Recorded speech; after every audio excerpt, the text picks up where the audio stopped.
আমরা বাঙালিরা কিন্তু এমনই একটু সুযোগ পেলে অলস হয়ে যায়। এই যে ফ্রোজেন পাউডার ফ্রিজে আছে বলে চটপট তো এটি করে নেওয়া যায়। সেজন্য ঘুম থেকে উঠতে লেট হয়ে যাচ্ছে। যদিও আটা দিয়ে বানাতে অনেকটাই সময় লাগে, তখন কিন্তু আমি খুব তাড়াতাড়ি উঠে বানাতাম। আর আজকে যেহেতু ফ্রোজেন পাউডার ফ্রিজে আছে, খুবই লেট করে ঘুম থেকে উঠেছি এবং ঝটপট নাস্তা তৈরি করে কিন্তু সবাই মিলে খেয়েছি। এরপর রান্নাবান্নাটাও কমপ্লিট করে নিয়েছি। আজকে কিন্তু চিকেন দিয়ে আলু রান্না করেছি। আমার ছেলের জন্য চিকেন রান্না করেছি।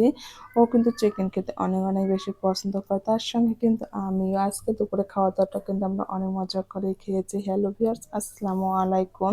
রাতের বেলাটা যদি একটু অলসতা করে কাটিয়ে দেয় তাহলে সকালবেলাটা কিন্তু অনেক বেশি কষ্টের হয়ে যায়। আমি কিন্তু বরাবর রাতের যে থালা বাসনগুলো থাকে সবগুলো ক্লিন করে কিন্তু ঘুমিয়ে পড়ি। কিন্তু কালকে একটু ভালো লাগছিল না, তারপরে কিন্তু ঘুমিয়ে গিয়েছি। এই যে সকালবেলা এত থালা বাসন পরিষ্কার করতে হচ্ছে, এই সময়টা কিন্তু আমি অন্য কাজ করতাম। আর সকালবেলা না এই কাজগুলো করতে আমার একদমই ভালো লাগে না।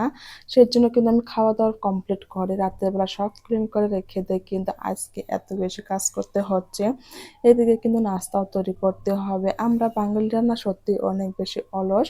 আমি যখন আটা দিয়ে রুটি তৈরি করতাম তখন কিন্তু খুব তাড়াতাড়ি উঠে তৈরি করতে বসে পড়তাম। কেননা জানি যে অনেকটাই সময় লাগবে। আর কিছুদিন তো হয়তো বাসায় ফ্রোজেন পাওয়াটা আছে। সেজন্য যে ঘুম থেকে উঠবো করে কিন্তু অনেকটা লেট করে ফেলেছি।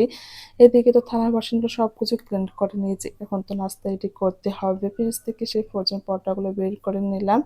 এইটা আনার পর থেকে কিন্তু আমার অনেকটাই কাজের কি বলবো সহজ হয়ে গিয়েছে। ঝটপট বের করে কিন্তু আমরা খেতে পারছি। আর আজকে যে বাসায় ডিম ছিল না সেটা আমার একদমই মাথায় ছিল না। শুধু একটা ডিম আছে। আর আমার কিন্তু পরোটা দিয়ে ডিম পোস্ট খেতে অনেক বেশি পছন্দ। কিন্তু যেহেতু আজকে একটা ডিম আছে সেই ডিমটাই পোস্ট করে নেব আর একটুখানি চা রান্না করে নেব। এগুলো দিয়ে কিন্তু আজকে সকালবেলা নাস্তাটা কমপ্লিট করব। আমি কিন্তু পরোটা বানানোর আগেই কিন্তু একটু চাল বসিয়ে দিয়েছি ভাত রান্না করার জন্য। ভাবছি ভাতটা এদিকে হয়ে যাক, অন্যদিকে আমি নাস্তাগুলো তৈরি করে তারপর কাটাকাটির কাজগুলো করেই রান্নাটা কমপ্লিট করে নেব। এই তো এক করে কিন্তু এখানে আমি ৪ টা পরোটাই ভেজে নিয়েছি। বেশি ভাজবো না, আমরা যেহেতু ৩ জন মানুষ ৪ টাই ভেজেছি। পরোটাগুলো বানাতে এত বেশি ভালো লাগে আর খেতে তো মাশাআল্লাহ অনেক বেশি সুন্দর। আর এখানে ডিমটাও পোস্ট করে নিচ্ছিলাম। বরাবরই কিন্তু আমি এই ডিমটা পোস্ট করার সময় কুসুমটা ভেঙে দেই। কেননা মোর সঙ্গে কিন্তু কুসুমটা ভেঙে দিলে অনেক বেশি পছন্দ করে খায়।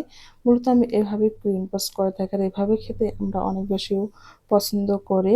এই তো আমার কিন্তু নাস্তা করার পর আমি কিন্তু কাটাকাটির কাজগুলো করে নিয়েছিলাম, সেটা আর শেয়ার করা হলো না। এখন আমি সুন্দর করে চিকেনটা রান্না করে নেব। আজকে আমি কিন্তু পেঁয়াজ, কাঁচামরিচগুলো একটু বেটে নিয়েছি। ইদানিং কিন্তু আমি একটু হলেও কাঁচামরিচ এড করি তরকারিতে। কেননা আমি আগে কিন্তু যখনই মাছ, মাংস রান্না করতাম কোনোভাবে কাঁচামরিচ এড করতাম না। সবসময় শুকনো মরিচ দিয়ে খেতাম। কিন্তু এখন একটু করে কাঁচামরিচ দিয়ে রান্না করার চেষ্টা করি। আর কিন্তু পরে আমি অল্প একটু শুকনো মরিচও এড করে দেই। এখানে মসলাটা কষাতে আমি কিন্তু তরকারিগুলো সুন্দর করে ধুয়ে নিয়েছি। এখানে হচ্ছে একটা পাকিস্তানি বড় সাইজের মুরগি আমি পুরোটাই আজকে রান্না করে নেব। যেহেতু আমার ঘরে সবাই চিকেন লাভার, চিকেনটা যে এত বেশি সবারই পছন্দ যেটা বলার মতো না। আর আজকে যেহেতু চিকেন রান্না করছি ভাবছিলাম কয়েকটা আলু দিয়ে দেব। দেশি আলু খেতে কিন্তু অনেক বেশি ভালো লাগে। আমি কিন্তু এখানে আলুটাও এড করে দিয়েছি। এখন আবারও সুন্দর করে কষিয়ে নিয়ে তারপর কিন্তু ঝোলের পানিটা দিয়ে দেব। আমার কাছে সবসময় মনে হয় তরকারিটা যদি আমরা মন দিয়ে সুন্দর করে কষিয়ে রান্না করি তাহলে কিন্তু এটার টেস্ট অনেক গুণ বেড়ে যায়। আজকের তরকারিটা কিন্তু সত্যি অনেক বেশি মজার ছিল। আর দেখেই তো মনে হচ্ছে যে অনেক বেশি মজার। আর আমরা কিন্তু রান্নাবান্না কমপ্লিট করতে দুপুরের আজানও পড়ে গিয়েছে। যেহেতু ঘুম থেকে লেট করে উঠেছিলাম। এরপর কিন্তু আমি গোসল করে নিয়েছি। মোরসালামকেও গোসল করে দিয়েছি। এদিকে আমার রান্নাটাও কমপ্লিট হয়ে গিয়েছে। আর ওর বাবা তো যেহেতু দুপুরবেলা আসে না, আমরা মা ছেলে কিন্তু আজকে ভাত খাবো। বরাবরের মোরসালামকে কিন্তু আমি খাইয়ে দেই। ও কিন্তু আজকে নিজের হাতে খাবে এবং ওর সঙ্গে আমিও খাবো। এই তো ভাতগুলো আমরা বেড়ে নিয়েছি। খেতে কিন্তু ভিডিওটি শেষ করলাম। সবাই ভালো থাকবেন, সুস্থ থাকবেন। আল্লাহ হাফেজ।